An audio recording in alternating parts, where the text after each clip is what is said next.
السلام علیکم دوستو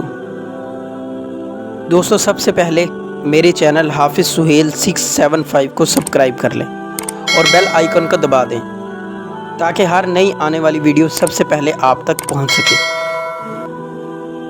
امام احمد ابن حنبل نہر پر وضو فرما رہے تھے کہ ان کا شاگرد بھی وضو کرنے آ پہنچا، لیکن فوراً ہی اٹھ کھڑا ہوا اور امام صاحب سے آگے جا کر بیٹھ گیا۔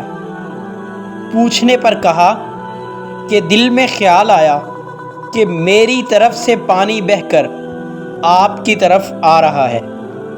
مجھے شرم آئی کہ استاد میرا مستعمل پانی استعمال کرے۔ حضرت مجدد الف ثانی رات کو سوتے ہوئے یہ احتیاط بھی کرتے کہ پاؤں استاد کے گھر کی طرف نہ ہوں، اور بیت الخلاء جاتے ہوئے یہ احتیاط کرتے کہ جس قلم سے لکھ رہا ہوں اس کی کوئی سیاہی ہاتھ پر لگی نہ رہ جائے۔ ادب کے یہ انداز اسلامی تہذیب کا ترہ امتیاز رہے ہیں، اور یہ کوئی بر صغیر کے ساتھ ہی خاص نہ تھا، بلکہ جہاں جہاں بھی اسلام گیا اس کی تعلیمات کے زیر اثر ایسی ہی تہذیب پیدا ہوئی جس میں بڑوں کے ادب کو خاص اہمیت حاصل تھی، کیونکہ رسول اللہ صلی اللہ علیہ وسلم کا یہ ارشاد سب کو یاد تھا کہ جو بڑوں کا ادب نہیں کرتا اور چھوٹوں سے پیار نہیں کرتا وہ ہم میں سے نہیں ہے۔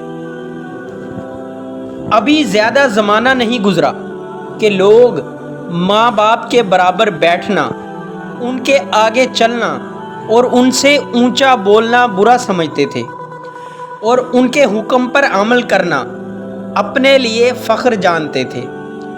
اس کے صدقے اللہ نے انہیں نوازا بھی تھا۔ اسلامی معاشروں میں یہ بات مشہور تھی کہ جو یہ چاہتا ہے کہ اللہ اس کے رزق میں اضافہ کرے وہ والدین کے ادب کا حق ادا کرے، اور جو یہ چاہتا ہے کہ اللہ اس کے علم میں اضافہ کرے وہ استاد کا ادب کرے۔ ایک دوست کہتے ہیں کہ میں نے بڑی مشقت سے پیسہ اکٹھا کر کے پلاٹ لیا، تو والد صاحب نے کہا کہ بیٹا تمہارا فلاں بھائی کمزور ہے، یہ پلاٹ اگر تم اسے دے دو تو میں تمہیں دعائیں دوں گا، حالانکہ وہ بھائی والدین کا نافرمان تھا۔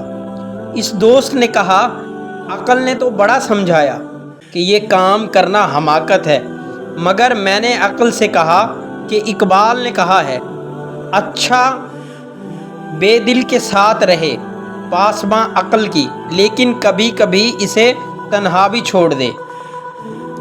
چنانچہ عقل کو تنہا چھوڑا اور وہ پلاٹ بھائی کو دے دیا۔ کہتے ہیں کہ والد صاحب بہت خوش ہوئے اور انہیں دعا کا صدقہ دیا کہ آج میرے کئی مکانات اور پلازے ہیں، جبکہ بھائی کا بس اسی پلاٹ پر ایک مکان ہے۔ والدین کی طرح استاد کا ادب بھی اسلامی معاشروں کی ایک امتیازی خصوصیت تھی، اور اس کا تسلسل بھی صحابہ کے زمانے سے چلا آ رہا تھا۔ حضرت صلی اللہ علیہ وسلم کے چچا کے بیٹے ابن عباس کسی صحابی سے کوئی حدیث حاصل کرنے جاتے تو جا کر اس کے دروازے پر بیٹھ رہتے، اس کا دروازہ کھٹکھٹانا بھی ادب کے خلاف سمجھتے، اور جب وہ صحابی خود ہی کسی کام سے باہر نکلتے تو ان سے حدیث پوچھتے، اور اسی دوران سخت گرمی میں پسینہ بہتا رہتا تھا، لو چلتی رہتی تھی، اور یہ برداشت کرتے رہتے تھے۔ وہ صحابی شرمندہ ہوتے اور کہتے کہ آپ تو رسول اللہ کے چچا کے بیٹے ہیں، آپ نے مجھے بلا لیا ہوتا۔ تو یہ کہتے کہ میں شاگرد بن کر آیا ہوں، آپ کا یہ حق تھا کہ میں آپ کا ادب کروں اور اپنے کام کے لیے آپ کو تنگ نہ کروں۔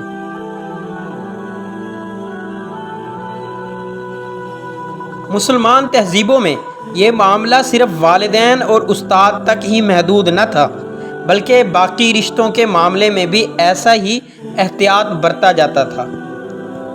وہاں چھوٹا چھوٹا تھا اور بڑا بڑا۔ آپ کو آج کی ہماری ویڈیو کیسی لگی؟ کمنٹ باکس میں اپنی رائے کا اظہار کریں۔